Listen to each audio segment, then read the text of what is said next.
রাসূল সাল্লাল্লাহু আলাইহি ওয়াসাল্লাম বলছেন, আমার জীবনে বড় ভয় এক আজ-জেনা, আমার উম্মত জেনায় লিপ্ত হবে, এটাই আমার ভয়। আমার জীবনে বড় ভয় আমার উম্মত জেনায় লিপ্ত হবে। দুই, আর শাহওয়াতুল খাফিয়া, গোপন পাপ, আমার উম্মত গোপন পাপে লিপ্ত হবে, এটাই আমার ভয়। আমার উম্মত গোপন পাপে লিপ্ত হবে, এটাই আমার ভয়। প্রায় মোবাইলে প্রেমের গল্প হয়, প্রায়। এই মেয়ে, কথা বলছো কেন? তোমার মোবাইলে যুবকের নাম্বার আছে। আজকের পর থেকে যদি তোমার মোবাইলে কোনো পুরুষের নাম্বার থাকে, তাহলে তুমি সত্যি মুনাফেক। তুমি একটা মেয়ে মানুষ, আর একজনকে জাহান্নামে ঠেলে দিয়ে তুমি দিন ধর্ম দেখাও। তুমি শরম পাও না?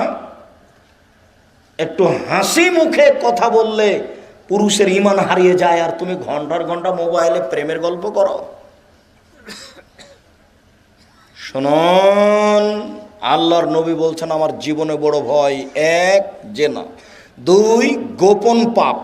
সব যুবকই গোসলখানায় পাপ করে, প্রায় প্রায় সব যুবকই মোবাইলে গোপন পাপ করে, প্রায় সব যুবতী গোপনে মোবাইলে পাপ করে। এইখানে আছে ও দেবই বাজারে, আর লোকটা আছে লন্ডনে।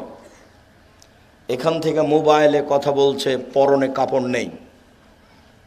আশ্চর্য জেনা, অবাক জেনা। আল্লাহ নবী বলছেন, আমার জীবনে বড় ভয় আমার উম্মত গোপন পাপ করবে, জেনায় লিপ্ত হবে।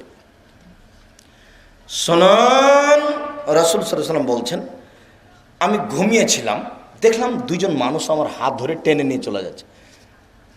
ফাইজা আনা বিকওমিন, হঠাৎ দেখি অনেক মানুষ, আসাদ্দ ইনতিফাকান, ফুলে ফেফে বিশাল বিশাল হয়ে আছে, 30 হাত, 50 হাত, 100 হাত উঁচু উঁচু হয়ে আছে। আর খুব গন্ধের টিকা যায় না। মনে হচ্ছে যেন গণশৌচাগার, মনে হচ্ছে যেন গ্রামের টয়লেট, মনে হচ্ছে যেন গণশৌচাগার, মনে হচ্ছে যেন গ্রামের টয়লেট। ছি ছি ছি ছি ছি ছি, গন্ধে থাকা যায় না। আমি বললাম, জিব্রাইল, মানহাওলা, এরা কে? ছি ছি ছি ছি, এত কেন গন্ধ, এত কেন মোটা, এত কেন গন্ধ, এত কেন মোটা? জিব্রাইল, এরা কে? তখন জিব্রাইল বলছেন, অহমুজ জনাতা জাওয়ানি, এরা হলো ব্যভিচারণী। খুব দুর্গন্ধ, ফুলে ফেপে আছে, এরা কে বলেন তো? ব্যভিচারণী। আল্লাহ নবী বলছেন, জিব্রাইল আমার ডান হাত ধরলেন, মিকাইল আমার বাম হাত ধরলেন, ধরে টেনে নিয়ে যাচ্ছেন। দেখি একটা গর্ত, চুলহা, আলাহু যাই কোনো আসফালাহ আছে, উপরের দিক সংকীর্ণ, নিচের দিক প্রশস্ত, কলসের মতো। তন্দুরি রুটি বুঝেন কি? তন্দুরি রুটি যেটা চুলার পাশে লাগিয়ে সিদ্ধ করে, এই চুলার উপর দিক কম আর নিচের দিক প্রশস্ত, এইরকম একটা চুলা। দেখি তাতে আগুন ধাঁধা ধাঁধা ধাঁধা ধাঁধা করে উপরে চলে যাচ্ছে, আবার নিচে চলে আসছে। যখন উপরে যাচ্ছে মনে হচ্ছে তার সাথে যা কিছু আছে সব বের হয়ে পড়ে যাবে। আবার যখন নিচে যাচ্ছে সব কিছু ঢুকে যাচ্ছে।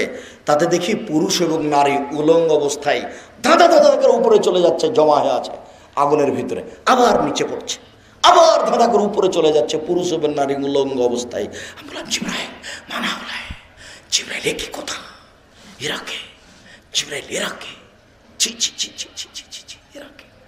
তখন জিব্রাইল বলছেন, অহমুজনাতা সামানি, এরা হলো ব্যভিচারণী। ব্যভিচারণীর অবস্থায়